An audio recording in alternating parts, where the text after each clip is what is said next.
What's up, everybody? Hopefully, you're having a fantastic Wednesday. Welcome to another edition of Lyle's Movie Files. I'm Jeffrey Lyles. Joining me, as always, this little brother Jace. Bro Shot, how are you tonight? Doing well, doing well. I got my tickets for Fantastic Four tomorrow, so Oh, good. you're going tomorrow. Nice. Yeah. So What show are you seeing? I got a 3D one in for what's that?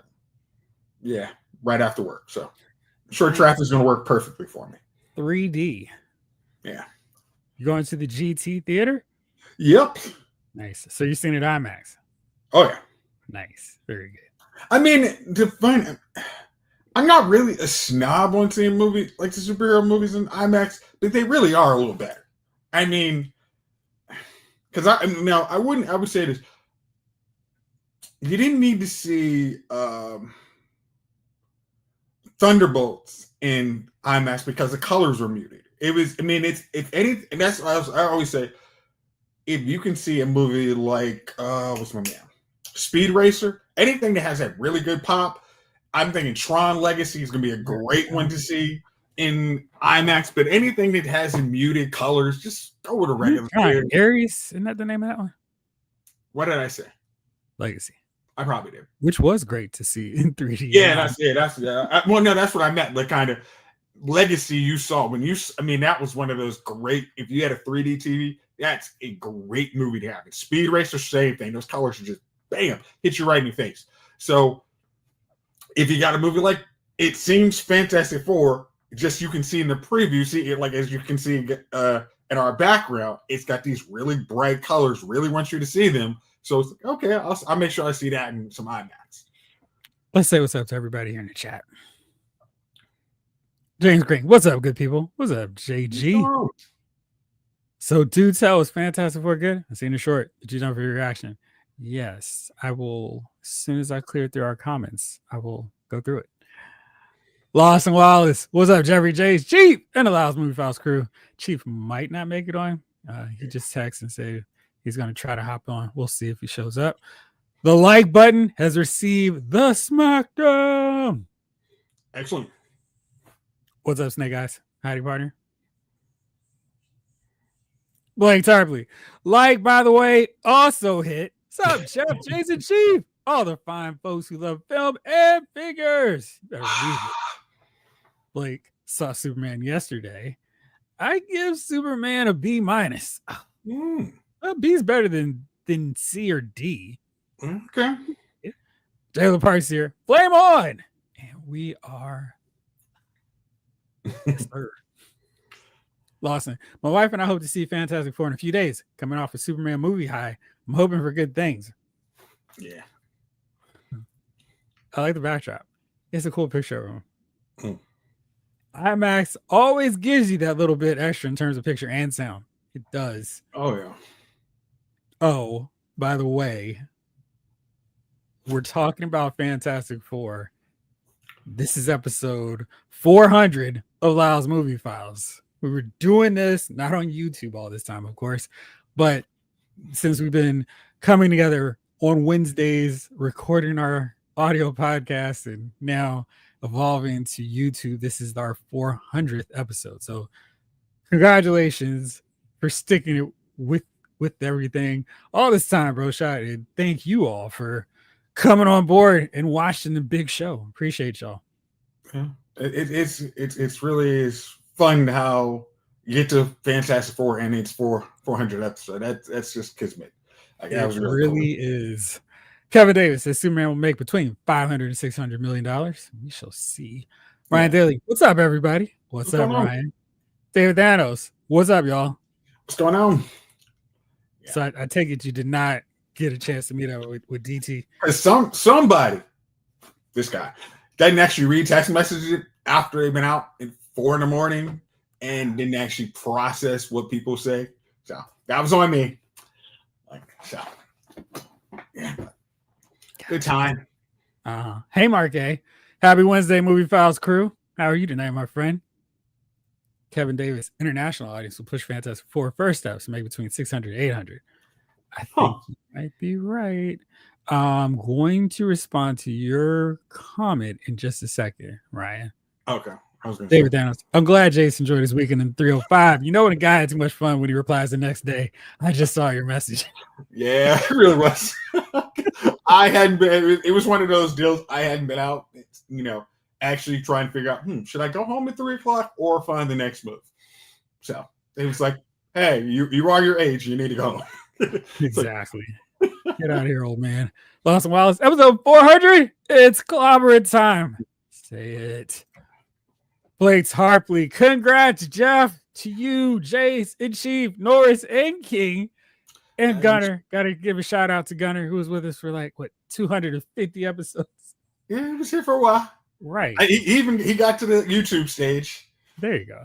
David Thanos saw the Superman Saturday. I was late to the movie. The route I usually take was closed for construction. Good excuse to go see it again. Absolutely. Yeah. Ryan Daly, congrats on 400 episodes. The 3 that I've watched were really good. Hey, I'm sure he means the 300 he's watched, of course. Well, that would be Sparta. Hello, Mark A. Snake Eyes, you should see Fantastic Four beyond the trailer. I did see it, though. Michael Solis, what's up, guys? What's up? Congrats, Jeff. So, real fast, Snake Eyes. So, for this Avatar Fire and Ash trailer, so I knew this was going to be a big deal because, when they send us the press screening invites to movies, they're like, we're also going to be showing a trailer of Avatar Fire and Ash. I'm like, cool. It's like, all right, they made a huge deal of it. And they actually had us go to a separate theater to see the Avatar trailer. The Dolby, I don't know how to quite explain how this theater is. It's like a circular seating arrangement where it's not like you're straight in here. It's like you're in a kind of going like that. Really cool environment to watch a movie. And the trailer, they gave us the heavy 3D glasses. They had some weight to them. And oh man, if whatever they're putting that on for home video, if they could actually do what I saw with this trailer, it's worth buying whatever that kind of TV was, because that thing looked amazing. So the fire, you could just see the ashes, actually the little sparks, the embers floating away. It was like, this is a really good looking movie. Cannot vouch it off for the quality, but man, that's one where if you didn't need to have the 3D effect, you just had it on your TV and somebody happened to come by like, hey, don't mind me, or just put it on my new movie on my fancy TV screen. It looked that good. So I don't know how it's gonna go, but man, oh man, that trailer was good. I mean, because what is and do not quote me on this one, but it's a theater called Cosmo in LA where they were showing The Matrix, and they really had everything. They had immersive. In The Matrix. It was just just even in the city, you still feel like you were in Chicago. I'm like, okay, that's freaking cool. And if that movie costs $50, which I supposedly pay for all my movies, I think it would be worth it. How much is your Fantastic Four ticket? 26. It's not bad. After convenience fees and all. IMAX and 3D? Oh, okay, not bad. Yeah, I mean, of course, but again, still got to pay for parking. Yeah. Still got to pay for that 1 or 2 snack, because, to be honest, it's a 2-hour movie plus our half hour of commercial/trailers that we've admitted we actually put in our movies now. So, I mean, but that's nothing new. I mean, they've been doing long trailers forever. They just told you how long it is. I really, again, I'm never mad at a business for trying to make more money if it says, hey, we need to make more money. I mean, the movie industry says we need to make more money. So I don't mind them trying to find new ways to get, somebody to pay him, and you already have a captive audience, as long as you put a relevant trailer in there. If I go and see Fantastic Four, I want to see something that I would want to pay my money for, not, Pride and Prejudice. Just give me something I would actually spend some money on. So I'm good. Maybe they should start throwing in kids little baggies of popcorn. So if you get to the movie, by the time the first trailer starts, you can get a small, really small popcorn. Maybe that would incentivize people to go to the movies, watch all the trailers, and don't give them a drink. Just give them popcorn. I'm thirsty. I'm parched. I mean, there's no way you're gonna have a small popcorn and say, you know what I can do? I don't need a drink. I got 2 hours. This will work out perfect. You're welcome, movie theaters. I got y'all covered too. Thank you. I mean, this has been a long time coming, clearly, but thank you. And thank you as well, Snake Eyes. Yeah, I was just saying. By the way, Jeff, I meant to comment on your favorite files video. Diamond Select made a pretty awesome Human Torch. That's right, they did. Their thing, definitely. Yeah. Boy, there's just no good way to say it, is it? You have to always say Ben Grimm. You can't go their thing, their thing, their thing. Cause it's just wrong. It's all good. We merge worlds here all the time. Oh, yeah. Lawson said, I'll be honest, Jeffrey. Thank you. I'm just here for the tea and crumpets. Man, I'll save my Breaker and Gamerverse 2-pack limitations for later. But yes, it's frustrating. What's up, King Collector? Royalties in the building. David Thanos. Jace, I think we all want to know if you made it out to Club 11 while you're here in Miami. Okay, there's a story about that. Because there was a chance we were going to go there. But the idea of being out starting at 3 o'clock in the morning and paying $400 for a ticket to see who is it? The boss? Rick Ross? Yeah, I wasn't gonna happen. Oh, it dropped down to 300. Oh yeah, I mean no, I said 400. 400 and you get out of the club at what 10 a.m. Yeah, I was not gonna make that happen. I can't imagine how. I don't know. I mean, to watch Rick Ross's belly, and like no, man, he's been on. Hey, Rick Ross has been nice. He's slimmed down, in shape, but I still don't want to see a dude. Listen, he could look like ripped up Batista. I still don't need to see a dude's belly. I'm not watching wrestling. Sorry. Or 300. Otherwise, I'm good. Yeah, I mean, not that we have not been in clubs leaving after the Sunway, is open, but it just wasn't gonna happen. Yeah. Yeah, Blake also wants to know why you came in and out of Miami so fast. I'm all kinds of wrong on that. So. Yeah, I mean, jeez. Especially came up here, kind of. Exactly. Shame on me. Ben Grimm is the only superhero that you have to say his name. Just because most people get confused. It's Mr. Fantastic, Invisible Woman, the Human Torch, and Ben Grimm the Thing. Yes. Yeah. So true. You can't go, man, the Thing was awesome in the movie. Nope. Whoa. Context, please. Yeah, it's wild. All right. That's all the light stuff. Let's get into Fantastic Four. Why don't we do it this way? Why don't you ask me questions? And I will not spoil, of course, because I loathe with a passion spoiling anything for a movie, especially where it's like, we get to see it early. I'm never going to do that. So it's just not feeling that plan at all. Alrighty. Okay. Don't make fun of the boss. Rick Ross. I mean, all right. James, that is insane. I just saw Wu-Tang, Run the Jewels, Freeway, LL, and Lauryn Hill for less.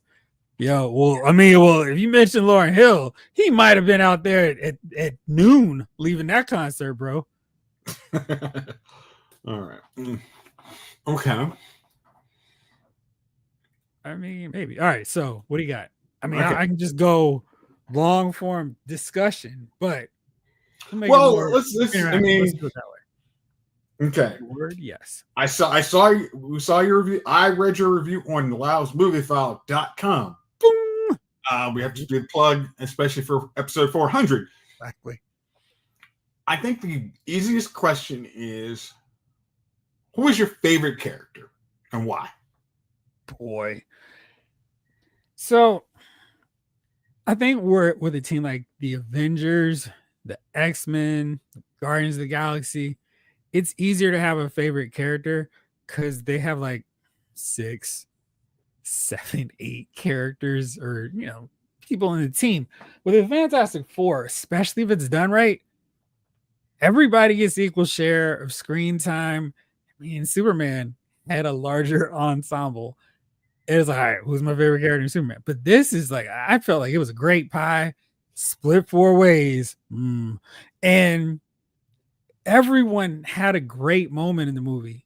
And some of them had multiple great moments in the movie. And I thought they did a really great job in terms of, okay, here's a moment for Reed, here's something for Sue, here's something for Johnny, here's something for Ben. And it felt like reading the comic where, okay, we're mixing and matching the combinations, the possible pairings. Here's Reed and Johnny, here's Ben and Sue, and Johnny and Ben, Reed and Sue, Sue and Johnny, and Ben and Reed. Thought they did a really good job of making all of those pairings really entertaining. It's just like, oh man, this is great. Now, we'll say this was the first time, because I mean, we've seen a bunch of these, and you know, sometimes we have a Christopher Reeve situation where it's like, it doesn't matter who else is going to play this role. This guy's the best one. I felt like Chris Evans and Michael Chiklis did a great job with their characters in the Tim Story Fantastic Four films. But I can safely say everyone of this movie is the best version of these characters. And I did want to make sure to reference Ryan's question or post earlier. Where'd you go? I should have saved it. Did everybody see the pic of the original cast from the Corman Fantastic Four reunited? And it feels so good. For the premiere the other night, that was classy. Yes.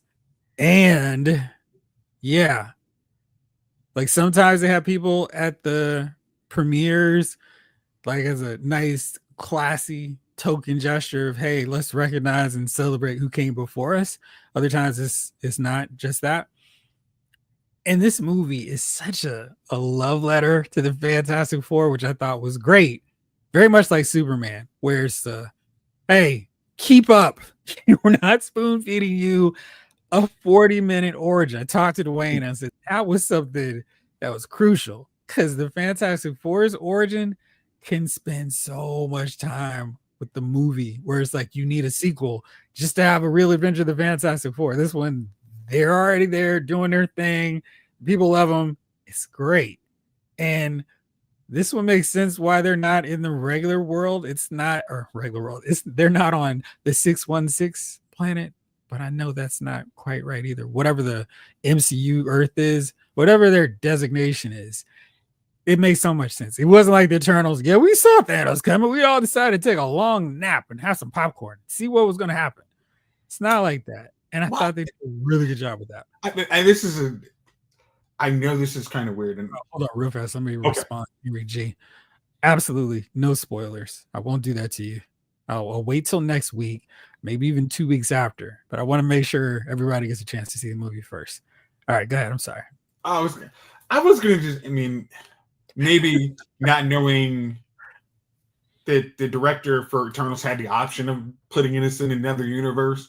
I mean, kind of wondering why they didn't, because that would have made so much easier to, they didn't, I mean, Thanos is a thing, but he's not in this universe. Okay, so my easy layup question is, how many post-credit scenes do we have?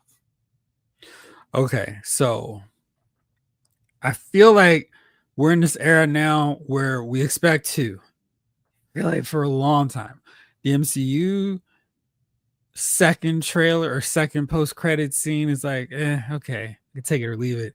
I think the high bar of the wow, I sat through for all this was the Far From Home post-credits, where it's like, oh man, where's that Homecoming? Whichever one Captain America showed up and was like, oh man, I did sit here and was so disappointed. Not because it wasn't funny, but it was like, man, this would have been just as funny watching it at home as I fast forwarded through all the credits. This one has one of those. It was fine. The mid credit, the mid post credit scene is the one you want to see and stay far away from any possible spoilers. Not here. You won't have to worry about that. But the second one is the okay. I mean, this was cute. This was cool. I didn't have to see it. But I feel like you could just as easily watch that second post credit at home at Disney on Disney Plus, or when you have the 4K Blu-ray movie to fast forward through. And James Green, absolutely. I mean, I shouldn't say absolutely. There's no competition. I will again state, I never felt, shout out Dwayne, that the Fantastic Four movies that Tim Story did were that bad. I thought they were fine. They existed in that special window after Batman Returns where it was like, these comic movies are real hit and miss, hit or miss. We get Blade, we get Spider-Man, we get X-Men, we get an Elektra, we get Hulk. So, I mean, the quality was all over the place. And I felt like those Fantastic Four films were fine for the era in which they were created, which is why the Fantastic Four 2015 movie was so bad. It was like, you can't come out the same year as Age of Ultron with this foolishness. That's stupid. So, yeah, this is by far the best Fantastic Four movie. And I need to go back over, I need to write them all down so I can slot them appropriately. But this is my top 10 of Marvel studio films. Because it's like I wanted the Fantastic Four movie to be good. And I think they did that. And they did not go, well, will this be hard for audiences to get? Or can we just have fun making them a team of explorers who are like the superheroes of their world? And I think that was really cool. So yeah, it worked. He's great. And I do think, pay attention to the shirt, that he would have been better if he was a really angry thundercloud. But besides that, I thought Galactus was really solid. I mean, just a idea thundercloud. I mean, I don't know if you get better Galactus than that, but okay. The silhouette. If you look real close, maybe you can see a horn helmet in there. Ugh. All right. Okay. I lost answer a question or a comment. Okay. Oh, it's great to hear that all the characters are great, Jeffrey. But your answer is The Thing. It should always be The Thing. What a revolting development. Of the four members, I think The Thing is probably, I think they did a really good job of not trying to make this a Thing movie. I feel like he's the one where he can be like Groot, he can be like Rocket, where, oh, the weird looking one is everybody's favorite. He's great. He's one of my favorite comic book characters because he's just so plucky. And I know it's weird to say that about The Thing, but he's just so roll his sleeves up. I'm gonna get this thing done. I don't care who I have to fight. I'm gonna make sure that my friends are straight and I'm gonna protect my crew and whatever. I feel like they did a really good job with this version of The Thing where he's doing all the stuff that he should do. And I'm excited about seeing him in other movies because I think they're going to spotlight him a little bit more. If there's one who, if you're like looking forward to seeing, I wouldn't say he's disappointing, but I would say that if you're going in like, I can't wait to see all these amazing sequences featuring Ben Grimm, I feel like you might feel like, oh man, I wanted more Thing.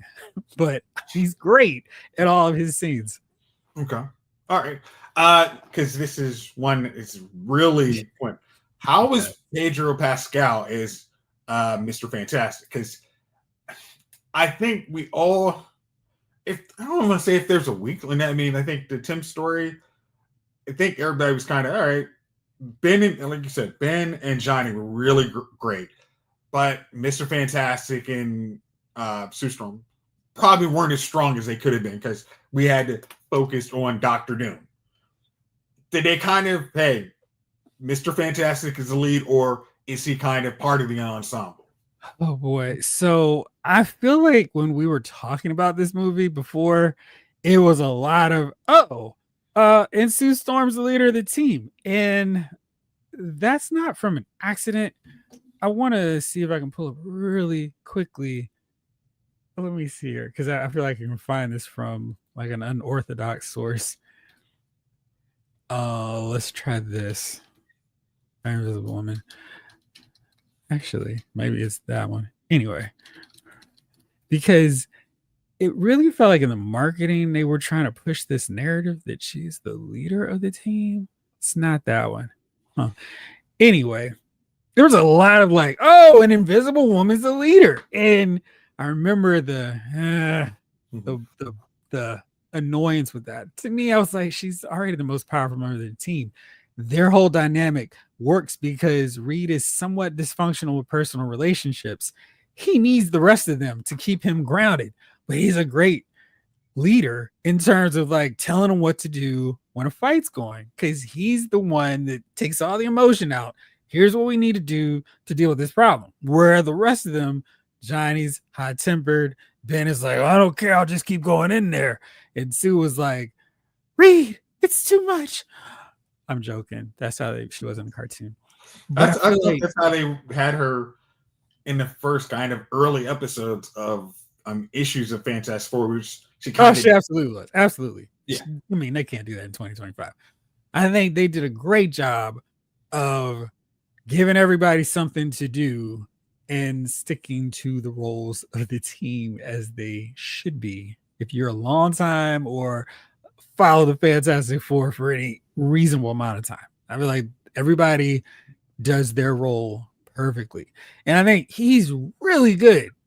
And he's so good. I'm not sitting there going and looking at his mustache. This isn't Reed Richards. Shave, you hippie. Get rid of this scruffy looking goatee. I didn't think about that all. Because, I mean, you know, in the comics now, they're like, oh, he's got a beard. I hate the comic beard Reed, but I did not think twice after I watched this scene. I mean, just like maybe, well, geez, the opening act. I mean, the opening scene. I was like, oh, okay. He's Reed Richards. They've got him perfectly. And Pedro has not been a stranger to comic book stuff. I mean, he was Maxwell Lord, and he's done all kinds of cool pop culture stuff. He's been in The Last of Us. He's the Mandalorian. I kind of feel, I mean, because I think the Mandalorian is kind of a role in terms of we never see him intentionally. And I really liked his role in The Last of Us, but I feel like this might be my favorite performance of his, because I think he really got how Reed Richards is supposed to be. So I thought that's what was really cool about him and how they did everything with that. So yeah. Okay. My next easy question. My next question is, since you gave this a glowing review, what works? What made this Fantastic Four work versus the other ones were kind of mid, let's say? I think the main problem with the Tim Story Fantastic Four films, they did the formula of let's make the movie 50% about the villain. And boy, you know, I was like, we should do a watch along so I can trash this second movie or Julian McMahon's Dr. Doom again. Of course, he died. So yeah, that was not cool at that point. I still stand by my point that they didn't do him any favors casting him in that role. And I just like, the Corman Dr. Doom is actually better and truer to how he is in the comic book. And then the last one's just terrible.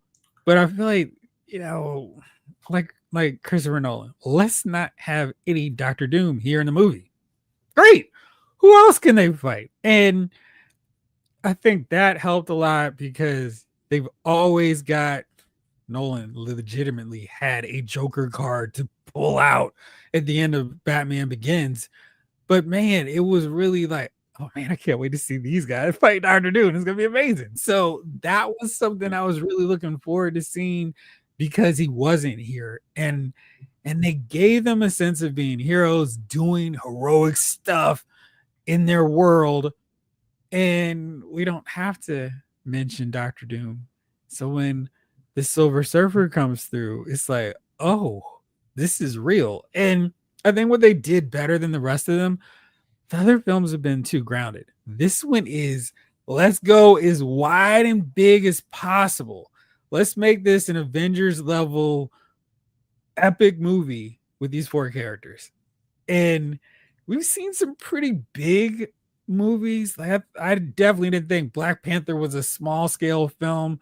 None of the Guardian films were small scale, but I really felt like, oh, wow, this is huge. I can't believe they're doing this in a Fantastic Four movie. And I thought that really came I actually did. This is one of the things I actually did like about the Tim Story movie, because it very much reminded you the Fantastic Four is in New York City. It's all the trappings of New York. It's, hey, these guys are bigger than life, but they're in New York too. And I was kind of a way to keep it grounded, but also, hey, they got to have a big giant fight in New York. It also could work because you got to take up. It's New York real estate. I guess my next question is a more complicated. Is a complicated one. Do you think this movie justifies it being the last one before Doomsday? It's not. They have the Spider-Man movie that's coming out before it, Brand New Day. That's the animated one, correct? No. Okay. That's the Tom Holland, John Bernthal. Okay. Yeah. Okay, so not as complicated when you have another answer. Okay. All right, so now that's Scar. Scared me for years. I was reading this Scar, which I think works just as well, but absolutely. Oh man, I would so like that's something they should do, Blake. The Thing is such a great character, finally done justice on the big screen, and I like Deadpool just fine, but I feel like his humor is so easy. Where a guy like the Thing, he can be funny because he just won't quit. And he just is like, nope, I don't care. It's the Hulk. Come on, big guy. Like his whole pitbull doggedness makes him really endearing. And they could do so many wacky stories with him. And yeah, that 2-in-1 format with him teaming up with whoever would be awesome. But Jeff, are you saying you don't want any more Marvel what ifs? We got that the what if or Marvel zombies. No, thank you. That King Collector has a question. So since it's not taking place in the 616 reality, is that how they explain the female Silver Surfer and how big a role did she play? Yes. That's not a spoiler. Yeah, we all know she's a female Silver Surfer, and we know they're not on the same world. Yeah. How big a role? Pretty sizable one. I don't think. See, I think the real brilliance here is it's a different world, so any complaints aren't justified. Like you can go in with your this is how this world should be, but it's like sorry, it's not a retro 60s period in the 616 universe, and they've been time displays. That's not what's happening. It's a totally different world, which is why this world is so much more advanced. There's no segregation in the 60s. It's like, yo, everybody's chilling. The dream has been realized, and it's cool. So Silver Surfer is not, hey, that's the chick Silver Surfer. It's Silver Surfer in this world. So it doesn't matter. So I thought she was pretty cool. And her scenes are good. The one thing is Lawrence Fishburne nailed it with the voice of the Silver Surfer. So maybe we'll see that version pop up later. That'd be kind of cool just because I thought he did a great job. I thought the animation on Silver Surfer and the Rise of the Silver Surfer was flawless. And they had Lawrence Fishburne voicing the character. So no complaints on that at all. This Silver Surfer is solid. And if you have issues, you're really just like, I don't want to see a woman in Silver Surfer because there's nothing wrong here in this case. Okay. Jayla Parks says she is the leader in the current run of the comics. Man, my favorite part about current day Marvel comics. You don't read them. Don't read them. You don't read them. Like we go on your website, we don't see Marvel reviews. It's because it doesn't happen. Marvel in the weirdest thing for Marvel. Right now they're on I can't say they're on a high of comic movies, but they have a very steady. Hey, we can push our audiences to read them, but every time they get a movie, oh, that worked. Let's scrap everything we've been doing for 6 months, and now let's kind of let's redo the team, and this person's the leader. Oh, okay. Well, does that make sense? No, it doesn't. Well, throw something else on the dartboard. Yeah, like I thought it was weird how not weird because I mean he was a long time leader of the team, but it was just like Iron Man's the leader of the Avengers now, and he's just gonna be like Robert Downey Jr.'s character. I'm like, okay, but whatever. I understand. I get it. All these kids who are now flocking to the comic book store after watching Avengers are gonna be like, huh, what? Yeah, he does several, and they're pretty good. For Sue, it does make sense. I mean, she's a mom after. See, that's why I actually don't like her being the leader, because she's the heart of the team, and I feel like Michael Solis, she's the heart of the team. But if you then make the most powerful member, the mother figure, the leader, what does that let everybody else do? It's just, and I don't know. But also, is Sue the heart or is it Ben? No, but I mean, because you need, I'm gonna say, you need the logical one. I mean, a good team, you need a logical one to make the decisions that's harder, but the person who has the heart and soul to kind of, I understand that's the easiest, most logical answer, but here's the good answer. Here's the less perfect version that is actually good for everybody. And so it's funny because I was thinking, well, I mean, look at the other Marvel teams. The smartest member of the X-Men is Beast. He's not the leader. Let's see. Let's look at the Avengers. Probably still Beast. And Tony Stark, Hank Pym are the most intelligent members. They're not the leaders typically and traditionally. But I think why it works with the Fantastic Four is because the other members of the team balance each other out so perfectly that you need, I mean, Johnny should never be the leader of the Fantastic Four. He is the hothead, impulsive. I'll do whatever I want to do. He's got a beard now in the comics. And not only does he have a beard in the comics, he's got like this wacko Hulk Hogan handlebar mustache. He's got a Fu Manchu. Yes. And I can't stand it. It's so bad. I mean, when you were talking about Reed Richards having a beard, like most dudes have beards now. Like, what the heck? It makes him look way too old. It makes him look ridiculous, and it's. I mean, he looks like he's trying. Yeah, it's just. That's. Yeah. So yes, and Ben was fine as the leader when Reed and Sue were gone because it should never be Johnny, but. I mean, that team is just the dynamic set up perfectly for Reed to be the leader. But yeah. Okay. All right. Did answer yours on that one. Mm-hmm. There's a chance. Oh gosh, dialogue like Sue, let's not fight. No, let's. Sums up my thoughts and feelings about all the other Fantastic Four movies. Just a great big side eye roll for me. We need to do a movie files watch along in honor of Julie McMahon and see the second movie. Yeah, I mean, because I was trying to figure out how to do it, but it was the week we actually were trying to. He passed and was like, "We have some kind of taste," because that movie, we were not gonna. I mean, that was going to be one of those. Hey, bring out your popcorn. We were going to go in because it's not. What are you talking about? I like that movie just fine.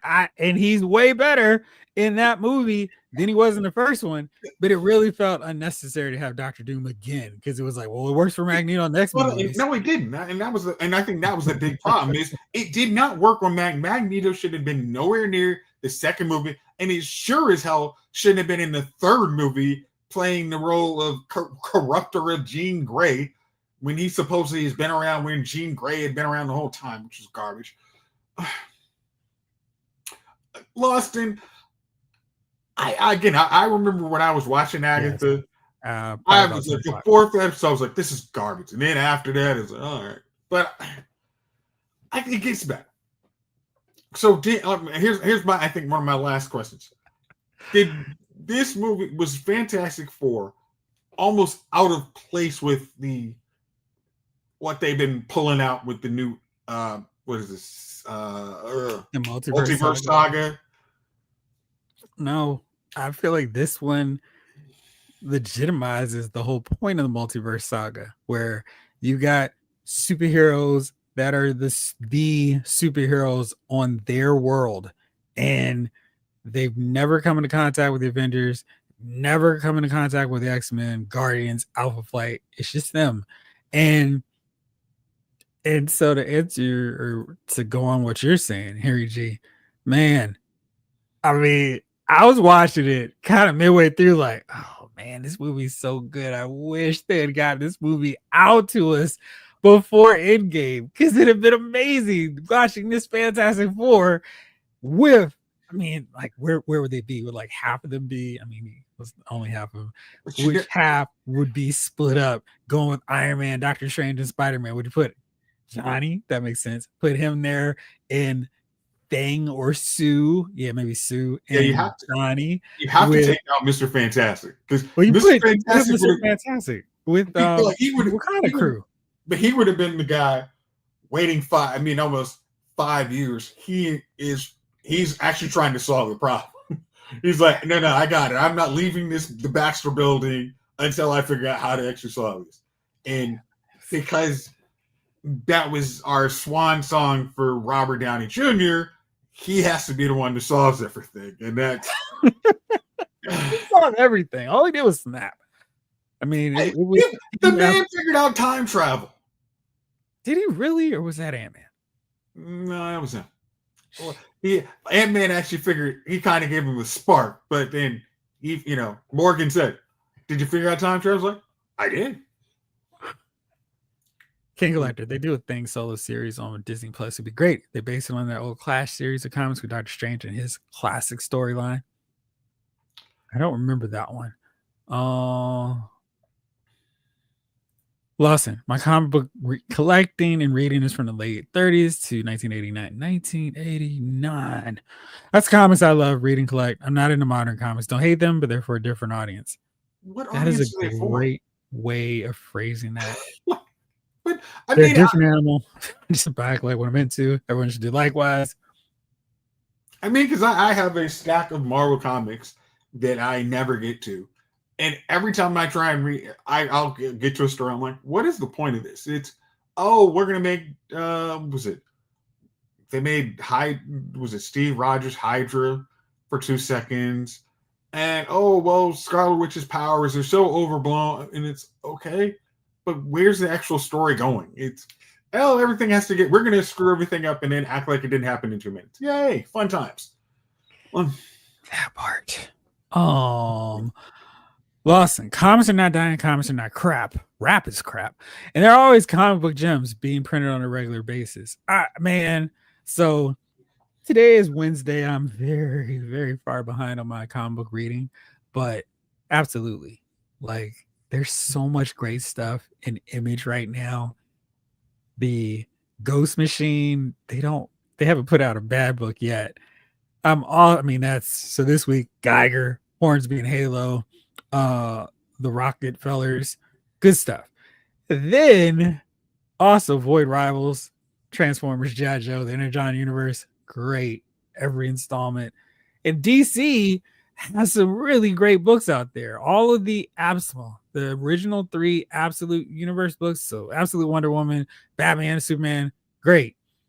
Justice League Unlimited, really, really, really awesome. Green Arrow is amazing. Green Lantern, really good too. I mean, there's a bunch of good stuff. Mr. Terrific Year 1. So there's great stuff out there. And I'm hating whatever on Marvel, but I actually read their Age of Revelation. Some people are like, it's just Age of Apocalypse. I actually liked it, but probably because I'm not reading their books on the regular. And this alternate timeline, alternate universe, I'm like, cool, I'll read that. But yeah, there's a ton of good comic books out there. It's not just that. But Ryan, yes, I love this. I love Justice League Year 1. It is one of my all-time favorite trades, and I read it all the time. Mark Waid, Brian Augustine, Barry Kitson. It is like the original 5 after Crisis changed and made Black Canary the founding member instead of Wonder Woman. It's so good because they take these characters, and, in the 60s, if you read those old books, they all sound the same, and they gave them their unique voices. And it works so great because Black Canary's always telling them, "Oh, my mom and the Justice Society, they would do this." And Superman's not as impressive as Spectre or Doctor Fate, and it's like that's a person that actually exists. Well, let me tell you about back in the day when my mom was doing this with her superpower friends. Aquaman is used to being underwater, so his voice, he doesn't project his voice, so nobody can hear him. Martian Manhunter's like, what's the deal with these people? What do they think about me? Green Lantern is so cocky and just so, I've got this. Y'all sit back. I'm used to doing all this on my own. Follow my lead though, because I'm the leader. And everyone's like, dude, the Flash is the leader of this team. What are you talking about? And it is so great. And yeah, if you never read JLA Year One, you absolutely should. It's totally changed my opinion of Wonder Woman needing to be a founding member. Black Canary, because I mean, I love that take. Is this a new book? No, it's an old trade. Okay. It's really great. Highly recommend. Is that Officer? It looks like it should be a Dreadnought torch. If you want to honor Julian McMahon, watch the first 2 seasons of Nip Tuck, which I never watched, but I could tell he was way better than that, just from the clips I would see on commercials. And I was wondering. I mean, this is one of those things. I was almost. Do you think he was? I mean, miscast is Doctor Doom versus Mr. Fantastic? He could have been a. See, no. That's what I'm saying. Like at that point, he was too. Was he one of people's sexiest man alive? I feel like he's too classic, good-looking, leading man to be Reed. I thought Ion Gruffo was really well cast. He looked like Reed Richards, not a heartthrob, but for whatever reason, he pulled Sue. So I thought that was fine. But yeah, I just think he was miscast. And I think they could have done something with him in this MCU phase where he could have been really good. Maybe he could have been Guy Pearce's character, Kildane. What's his name? Kildrick. Electric Killing. Yeah, I thought he could have played that role just fine because that's the character essentially. Yeah, man. And I saw Javelin. I saw they had a new number one. I was like, let me try to get this. And I saw his mustache. Like, no, I cannot do this. This mustache is stupid. Lawson, same reason Superman had long hair and a ponytail. Some editor, writer, nitwit thought it was a cool thing to do. Well, I mean, his hair grew because he was dying or dead. And, that was a 90s thing. I don't know what fashion, I mean, what influencers rocking that look that somebody who's Johnny's perpetual age would be like, oh, that's cool. Let me try that. It just makes no sense. Woo. Mike Carlin was rocking the Highlander look, so Superman had to also. Okay. Like for good or just for a second? I'll be back in like 5 minutes. Okay. Yeah, Jason will be back, but I'll be here still. Oh, chatting. Okay. Never thought of this before, but Julian McMahon would have been a much better read. Yeah, that's always the thing. I'm like, I wonder he'd have been a better read than Dr. Doom, but that wouldn't have taken too much. Maurice, Ant-Man showed us possible. Tony figured out how. There you go. Michael Solis. They made the thing Disney Plus series. People would complain it's too woke because his girlfriend is blind. That's only if they make her black too. Oh man, Blade Tarpley. How did I forget about Battle Beast? I love Battle Beast because it is so unapologetically, let's just go nuts. And decapitations, just dismembering all kinds of parts of the great big axe, and he does not care at all. Issue 3 came out last week. I love that series. It is so much fun. Every issue I am cracking up, just like, this is so funny. I mean, it's super violent, but it works in that case.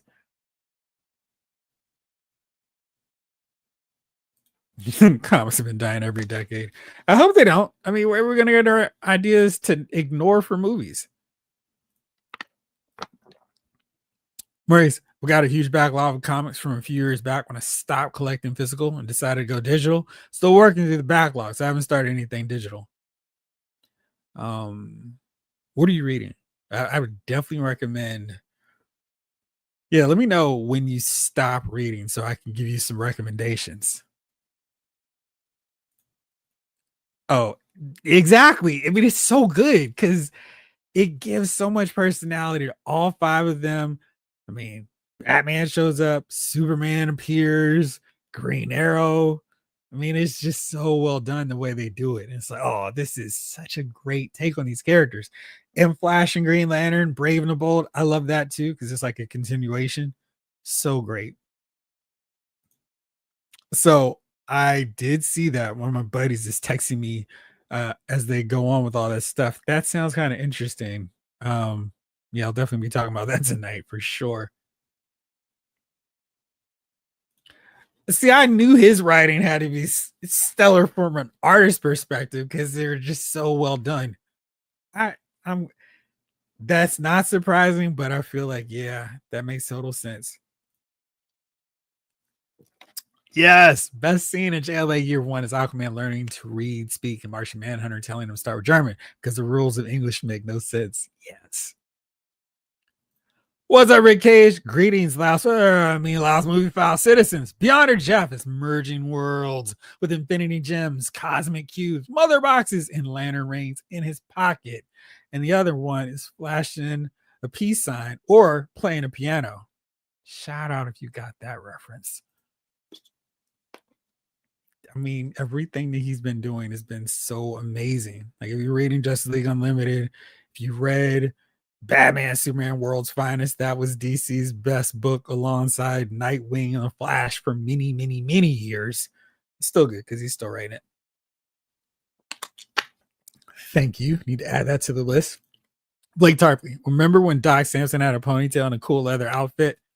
See, I want that Marvel Legends though, Blake. I mean, I know you're laughing, but I'll take that one. I'll take the other one with the lightning bolt. I'll take both of those outfits for Doc.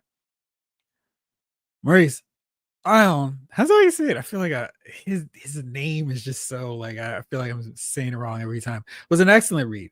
Perfect, absent-minded, borderline, arrogant professor. I know he wasn't as arrogant as I wanted him to be, but yeah, he was solid. I'm about to say Johnny Blaze had that ponytail, stubble, and a trench coat. Who else did? Because that was quite the popular costume attire. King Collector. Have you seen that Fantastic Four car popcorn bucket? $60, I think. If you're into the movie figures, that car would go great with them on the shelf. That's all it is, because $60. Yeah. I saw so the screening I went to, somebody bought the Herbie. How much is that Herbie bucket or figurine? Because I was like, oh man, because I was in the concession stand and I was just kind of sitting around waiting for my chicken tenders, and I saw it and was like, huh. And then I thought, don't forget, you have a HasLab Snowcat. The Cobra Claw is en route. I don't know if you can do this, but that fantastic car looks amazing. Yes, you're right. Atlantis she's one of my favorites. It's just I love her voice. Her songs are so good. Every album of hers, I like at least 4 or 5 songs. It's quality. Yes, I did mention it. It was great. He's Welsh and his name is pronounced Ian Griffith. Thank you. Man, that is not how it looks. Thank you. All right, so that was let me see, was there anything else to tell y'all about Fantastic Four and why it's so great? I just thought it was really well done. Um, the CGI was really, really impressive. And I think the 60s time period that they're going with really makes sense because all the inventions that Reed Richards comes up with, he's making use of the technology that's available to him. It's kind of like how when we started seeing those movies in the early 2000s and they were really pushing the limits of CGI where it's like this doesn't quite look as clean and as good as it will a few years later, but you could tell those filmmakers could see that ahead. It's just they were stopped by the technology. Like they could see past here, but the technology is only here. And Reed Richards really comes off like, oh man, I could do so much more. And they really embrace his big brain. And yeah, it was like Donnie had some really fun moments, and and I'm thinking more about it, and I wish they maybe had a little bit more to do, or more that roll your sleeve kind of moments in the movie, because I think that's the only thing. Oh, Jace is back. Sorry, I was talking and you had to text me. I'm back and better than ever. What are you eating? Protein bar. Oh, nice. I'm a little hungry after my workout. Oh, excuse me. Ah, the Rattlers left the building. Jalen, when you get that bad boy, woo, woo, fun times. Just make sure you clear off a full runway in your display. Oh, you need a whole shelf for that thing. That thing is massive. Okay, so let's talk. All right, well, let me see real fast here. Was reading various X titles, Fantastic Four, Captain Marvel. Perfect. So now I know where to go. I will send you some recommendations. Now, the big question, a lot of experts and people are like, oh, let me see here. Let me answer this first. King Elector. So by the end of the movie, did something happen to get them into the 616? That would be a spoiler. I won't say anything about that. Yeah. Rick Cage. Alanis Morissette. I love how eclectic Jeff's music taste is. Shout out to Master P. Woo-doo! Biggie, Queen. Soul to soul. Soul to soul. My love. Olivia Newton-John, Dazzler, Gemini Hologram. Man, listen. Got Fiona Apple in there too. I mean, what'd you say? Said got Fiona Apple in there with Tupac. I mean, you better believe, right? And Spice Girls, Mace. My playlists are wild. Yeah, you go on the random on our playlist. You're like, where I did not see that one coming. Yeah. We grew up in a time period where everyone watched MTV and they played music videos. Yeah. It was such a great time in music. But yeah, I mean, we saw everything. So I'm all about everything. Yeah, I got the press release about that too. So I'm curious about if I'm going to go see that or not. Okay. Purple Rain, great. Sign of the Time and Under the Cherry Moon. I need to rewatch Under the Cherry Moon. I feel like I like that more than I should. And I'm sure watch it again. I'm like, what was I talking about? Yeah. I did. Jim had awesome songs. Oh. That's on my master. I made, what was it? A 10-hour VHS tape, which I'm sure if I tried to play it in the one VHS or VCR that I still have, it would shoot and spit it out immediately. Oh, yeah. But yeah, I let I was doing, like, it was back in the day, like trying to remember the lineups for the shows. So I had the weekday, the weekend, and then, the random days. But yeah, I had a nice long block of Jim. Because I was thinking, I remember trying to recreate the Robotech soundtrack. No. I want the actual songs they actually play, not just the background. I want the Lin May with Lancer song. Yellow Dancer. Like, I need all that stuff back. Yeah. Really? Oh. Because to me, if you were talking about musicals, Purple. I don't know what actual genre Purple Rain is, but that is one of my. All time classics. Yeah, and I really wish they actually made. I know Prince wanted to have Purple Rain soundtrack just be Prince songs, but if you could have had Apollonia 6 and Morris Day and the Time in there, perfect. That would have just made that so much better. What are you talking about? So much better. Oh, because they don't have Jungle Love isn't on there, and Sex Shooter is not on Purple Rain. It wouldn't flow, but it's like, oh, these songs are great. Come on. It's about the flow, it's about the cadence. Man, you know about taking your pencil and fixing your cassette tapes and floppy disks. I think I might have one. Of course. I think I might have one that I have no idea what to do with. Maybe I could call up Felicity Smoke. Don't worry, she's got a cable. It'll work. Okay, so after the success of Fantastic Four, the critics are mostly loving it. Let me check to see what the current Rotten Tomatoes rating for it is. I think it was 87 what I sent you. I think it was 88 when I last saw. Yeah, it's Oh, 88 right now. So uh-huh. 88, of course, no audience view. For comparison, for this specific moment, Superman's at 84%. Audience score is 92. So if that holds up, then if that's true with Fantastic Four for steps, that could be the 95 and would also qualify for being one of the best ones that Marvel Studios has done. What It's was got 163 reviews. So unless a bunch of haters join the conversation, it's going to be really close to that 90. So maybe a few more people take it over. Thunderbolts?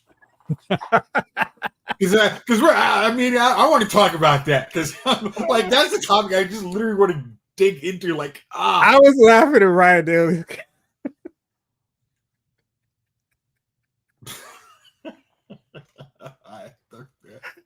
Absolutely, and I would have watched both. I'm gonna answer your question in just a second, Jalen. So Thunderbolts was wrong one. Thunderbolts did on Rotten Tomatoes. I can tell you it's not 88. Thunderbolts right now, oh gosh, way to put all in mouth. 88% critics, 93% for the audience.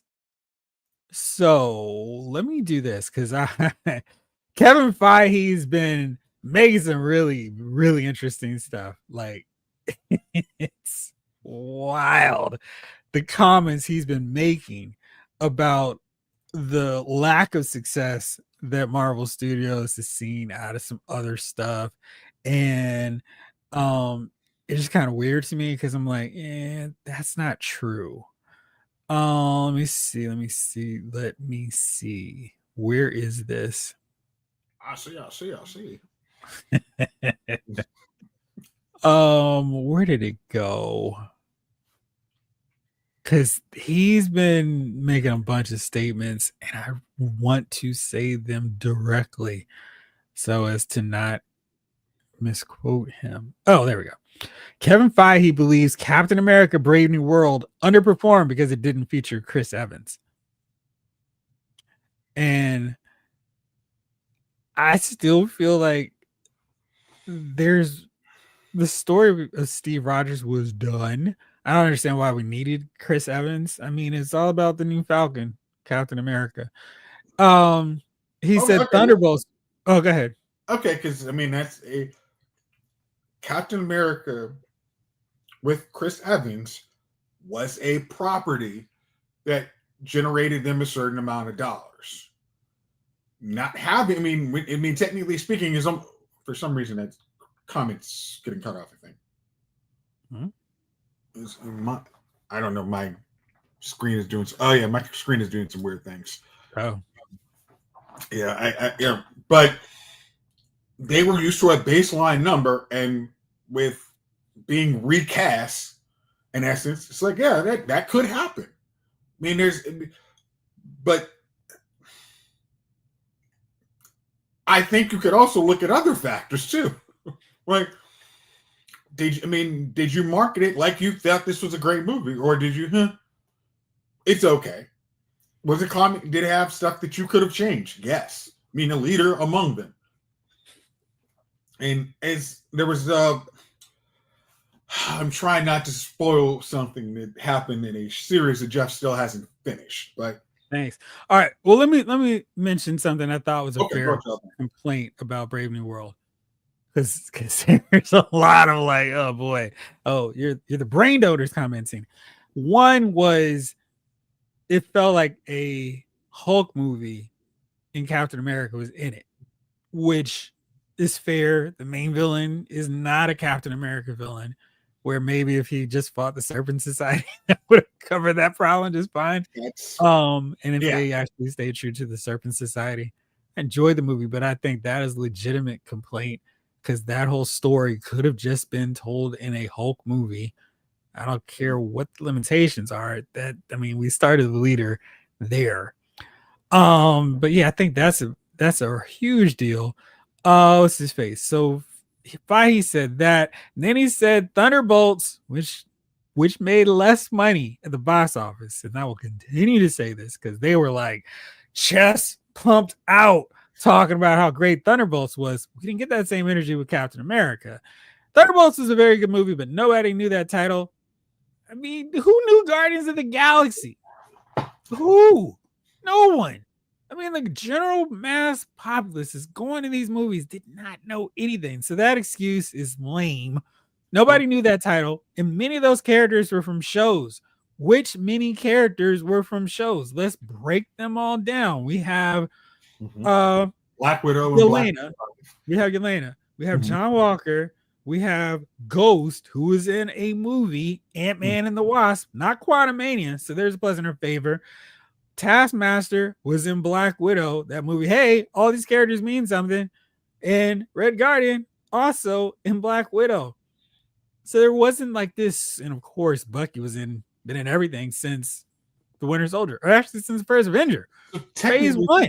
Speaking, the only one who actually did not come from a movie is John Walker, because all of them were actually characters in MCU movies.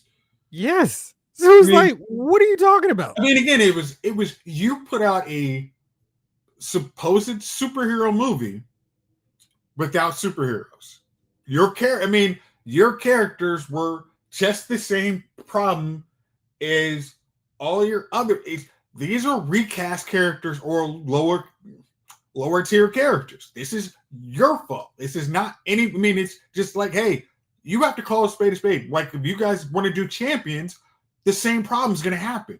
These are lower tier or younger characters than are the characters that have been bankable. This is not anyone else's fault. Like, we've gotten used to these characters. I don't think they're going to have that problem with the Champions because they've established them as younger characters. I think but the Champions are going to be from Disney Plus characters. I mean, you got Riri, you have Kamala. Who else do we got? Anybody from Hawkeye? Wiccan? We got Hawkeye, Wiccan, or Speed. Probably both. Who else am I missing? I don't know about that one, Blake, because I mean, everyone went to see Endgame, and it was very clear Captain America, in their biggest movie ever, gives Falcon the shield.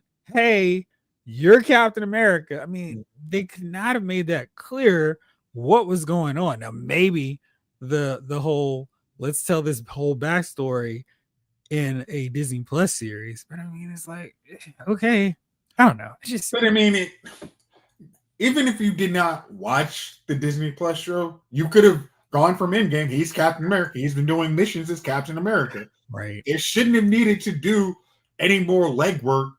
Falcon and the Winter Soldier was a great show, but you shouldn't have needed it. Hey, you saw Steve Rogers pass the torch. Go. Now, if you would kind of trying to make the case that a Captain America can beat a Hulk, kind of question, because we've seen we've seen movies upon movies. That's not the case. We never saw Black Panther fight Hulk. Yeah, but Black Panther has also a super serum and armor and high technology. It was kind of we don't want to try and dim down which used to be considered strongest Avenger to have him get beat by one dude. It's Red Hulk. We don't even know his limits. But we're he didn't know. Man, whatever. So the whole thing is so he said, let me see, get back to what else he said about, because this part irritated me. There was that residual effect of audiences going, I guess I had to have seen these other shows to understand who this is. And then in an interview with Deadline, he said, oh, I know how we can deal with superhero fatigue. Making less, making 2 or 3 movies a year. Some years it'll be 1. Some years it'll be 3. We'll be down to single live action shows a year. And then he mentioned Superman. Look at Superman is clearly not superhero fatigue, which I have said for a long time. I think most people just said the quality. I mean, okay. Nobody cared when all that other stuff was out there. I mean, you had TV show after TV show on the CW, and not that they were connected to any DC movie, but there was an abundance. Agents of Shield was on for 7 seasons on ABC, and their audiences stayed with that show even when the MCU didn't. And then you had the Netflix Marvel shows that were not connected to any great degree to what was going on in the MCU. People watched those shows. They weren't going, I guess I needed to do this. And I don't know how he could let that statement come out of his mouth. I'm a huge fan of the MCU. This is Boulder Dash. Because it's You the easy answer. hold on. So you have the biggest movie ever on a comic book front, one of the biggest movies ever, Endgame. No one person that I ever heard said, I guess I had to watch all the other 22 movies that came before it to understand everything in Endgame. They just watched it. It was a big event. You must see this movie kind of thing. People weren't going, oh man, I had to watch all these movies. People happily watched those movies. And they were like, oh man, Endgame's great. Nobody said, oh, I guess I have to watch 6 episodes of WandaVision or Falcon and the Winter Soldier. It's just. I think it's just the easy excuse versus saying, hey, these scripts weren't good. I mean, if that's what you believe, it's, hey, we put out, when there was post Endgame, we put out bad products. We should have never made, Moon Knight wasn't a big a hit because as soon as you introduce the character, you dismiss the character. He's not. Oh, okay, then I don't care about it. And here's his side. Too much money on She-Hulk per episode. That should not have happened. Your actual Loki and Falcon were good shows, but okay, we're gonna just move on. Your movies, again, Shang-Chi. First time you introduce him, dismiss. He's a second-tier character in his own movie. I mean, on one level, if there was a mistake in Falcon and the Winter Soldier, it should have been focused on. There shouldn't have been a Falcon. There should have been just a Captain America, and not him with his new sidekick. Him against the Serpent Society would have been a very cool movie. I mean, Giancarlo Esposito is a bad guy. Everybody signs up for that. I guess you sent this to me on Instagram. I'm right. I sent you a couple things on Instagram. I was trying to find it. I was like, wait. Let's see. Let's go to Jace's message there. Okay. Oh yes. Kevin Feige, he said, this was a lie. He said, that was a lie, said Maury. Even before what had happened to Jonathan Majors, we had started to realize that Kang wasn't Thanos. What? And I think somebody rightfully said, that's because you had him get punked out by Ant-Man. It's like, because you saw, anybody who watched Earth's Mightiest Heroes know Kang could easily be Thanos. There was no... And we know they watch Earth's Mightiest Heroes because they have a scene directly from Earth's Mightiest Heroes with them wearing these same suits in Endgame.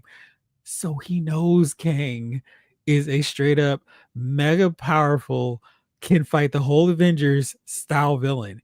You introduce him as Kang the Conqueror and have him lose to Ant-Man. This is why I continue to say, you have him fight Thor and it's a tie, or Kang wins and Thor gets away. It's like, oh man, Kang is serious. He loses to Ant-Man.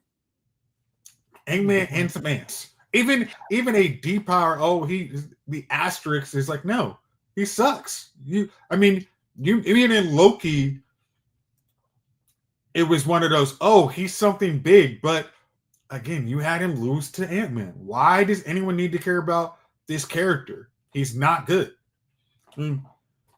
Even with the it just like kind of cliffhanger. Well, did we really beat him? It doesn't matter. If Ant-Man can beat him, Thor can beat all of these guys. There's no chance. Murray says, I've actually seen posts by people complaining about needing to watch a ton of shows to understand what's going on. Didn't make sense to me, but that's what some people are saying. Okay. Now, always the easiest thing. do I go and watch the final season of Lost before I start watching and then complain I don't get it? I mean, Or because Star Trek, something you don't watch. I'm like, yeah, yeah. I'm gonna watch the end of Dragon Ball Z and then complain, hey, why don't I don't understand why this is good. It's I guess I take the had to time. watch these other episodes. I mean, again, this and that's why kind of the Kevin Feige thing is a lazy statement. It's no, I want you to watch our other thing. I'm not giving you a pass. It's invest your time in something's good. Do not waste your time. Oh, I can just jump in at the end and I get it. No, I'm giving you all these books to read, and then it's good. Because as I was somebody I was watching, like kind of sleep. I was watching the Harry Potter marathon on E. Do you know what? I can't complain. Oh, I don't get Deathly Hallows Parts 2 because I don't feel like watching movies. Like, no, you have to take the time to watch good stuff. Or at least crack open a book, read it, the material, and figure out, oh, this is why this matters. It's wild to me. Like that part, I'm just like, how is this a serious thing? Let me see. Michael Solis. Kang didn't even have to kill Ant-Man. Ant-Man just had to lose and the movie would have been 10 times better. Yeah. And like if Ant-Man escaped, oh man, I've got to tell everybody about this. And then maybe Kang goes, that whole fight you had with me, you're gonna forget it. And going back, because I have some futuristic device that's gonna make you forget all of this. When I'm ready to fight the Avengers, I'll let you know. And then the post credit, hey man, sitting up here, there was something. What was it? There was something. And then maybe he sees an episode of The Simpsons because they've got the 20th century in the bank too. Kronos and Kang? I mean, because there is a loophole where Kang is actually about to escape. It's let Kang win, and then he's loose on the whole universe. Ant-Man and all of the ants and all the random people that we'll never see again did not stop Kang. And now the biggest threat since Thanos is on the loose. You don't need the Council of Kang. You just needed one freaking Kang the Conqueror. Who could again? I mean, I'm sorry. That was Kevin Feige on his yacht, whatever the hell. He was not paying attention and let people do whatever the hell they wanted to. There's no chance that shouldn't have happened. Take the responsibility. Hey, that's on me. I can't retcon. Hey, maybe I can retcon it, but this is on me. Bad calls for me. All right. Well, it's 9:24. I'm gonna give myself some time to start gathering all the stuff that's showing right now on preview night. So we'll continue this conversation. And I can't wait for you to watch Fantastic Four First Steps so we can break this down in greater detail next week. But right now, do you have any nominees for Dummy of the Week? I'm gonna go with my easy one because I just read it. I read an article or just had one that was kind of, I think it was on Variety. They were saying, Sinners was good and Superman was good, but horror movies and comic book movies aren't as bankable as they used to. I don't understand how you can make that statement and say all these movies comic book movies make just as much money as they don't make as much, but they don't have as many throwing out properties. And horror movies are always kind of hit or miss. If you got your genre, I'll watch an underworld movie no matter how bad or good it is. I'll go see it, or technically I'll buy it. I won't go. But if you give us the products, we'll get it. But if you take it out of the theater in 5 minutes, of course it's not going to make any money. So to make it say that these China movies have lost their audience, to me sounds like a dummy of the week to me. I agree with you. Let's see.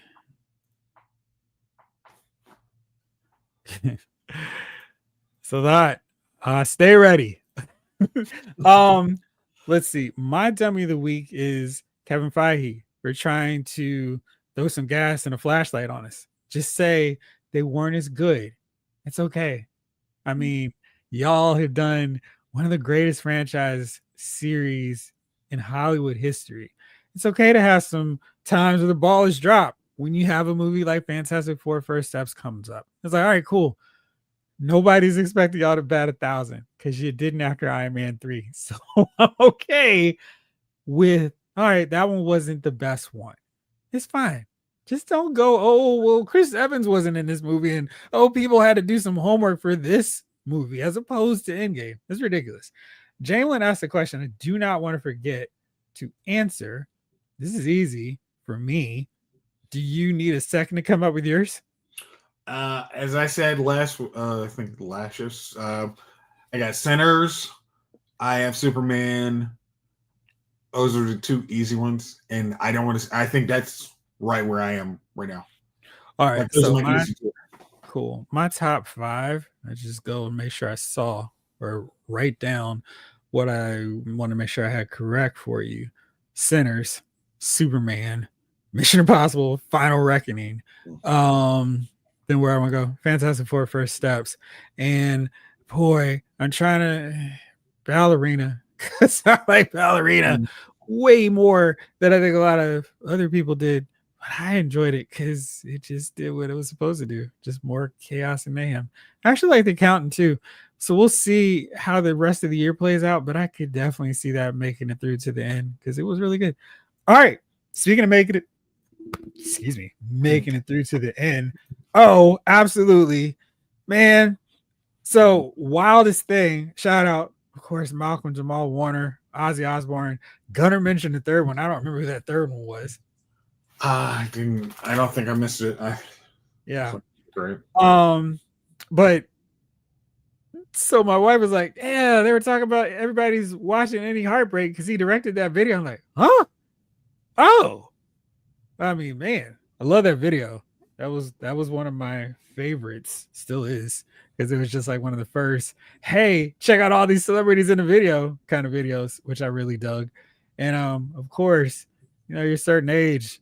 It's like, Theo, hey, he looks like me. He's young like me. He's pretty cool. So yeah, it sucks. Yeah, it's just one of those deals where it's like, boy, time's up. Okay. It's just, I hate to see that kind of stuff happen. And when everybody is saying all these great things about somebody, it's not like begrudgingly I'll say something nice because I'm supposed to. It just sucks. But that's the world we live in. Well, on that downer note, stay tuned because in a half hour, hopefully I can whip up a thumbnail that fast. I'll be talking about what's shown at preview night so far. Who knows what shirt I'll be wearing? Stay tuned. Jace, you're welcome to come through and hang out if you want. But I want to talk about all the stuff. There's a bunch of cool wrestling stuff that I've already seen. I'll be talking about and whatever else has dropped since this episode started. I know there's a Mezco Hulk to break down too, but we'll be doing all that. Who knows how long I'll be up tonight? Real soon, in just a few more minutes here. We got a ton of Jeff for the next few days. Yeah, because tomorrow's gonna be wild. Friday's gonna be insane. Hopefully, my voice holds up. It's a doubleheader night of live chatting. You better believe it. All right. So for now, this episode allows. Wait. What are we doing here? Look, really? Look, right here. Yeah. Where is it? So, Jace, thank you as always, bro shot. And now let's send a special shout out to everybody here hanging out with us in the chat. Let's go back to the top. Blake Hartley, Ryan Daly, Mark A, James Green, Snake Eyes, Maurice Phillip, David Thanos, King Collector, Rick Cage. Let me see. Kevin Davis. And Henry G, James Green. Yes. Right. Forgot about The Rock. Thank you. Lawson Wallace. King Collector, Snake Eyes. And I believe I got everybody now. Michael Solis, Maurice Phillips. Yes. Phillip. Lawson Wallace. All right. I think we got everybody. So now, thank y'all so much for watching. Be back in a half hour. This episode allows movie files has been filed.